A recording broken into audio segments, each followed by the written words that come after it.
Hi friends, आज आहे बुधवार म्हणजेच नॉनव्हेजचा वार. म्हणूनच आज मी बनवणार आहे चिकन रस्सा. चिकन रस्सा बनवण्याच्या अनेक पद्धती आहेत, पण आज मी साध्या आणि सोप्या पद्धतीने बनवणार आहे. तर चला रेसिपी बघूया. सर्वात आधी मी चिकन स्वच्छ धुवून घेतलं आहे. त्यानंतर अद्रक, लसूण, हिरवी मिरची, कोथिंबीर हे खलबत्त्यामध्ये ठेचून चिकनला लावून घेतलं.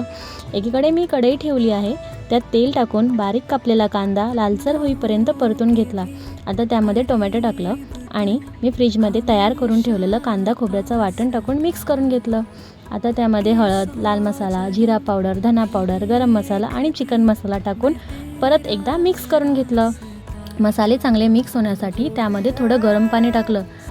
मी त्यामध्ये चिकन टाकून मिक्स करून घेतलं. चवीनुसार मीठ टाकलं. मला जशी ग्रेव्ही पाहिजे त्यानुसार पाणी टाकलं.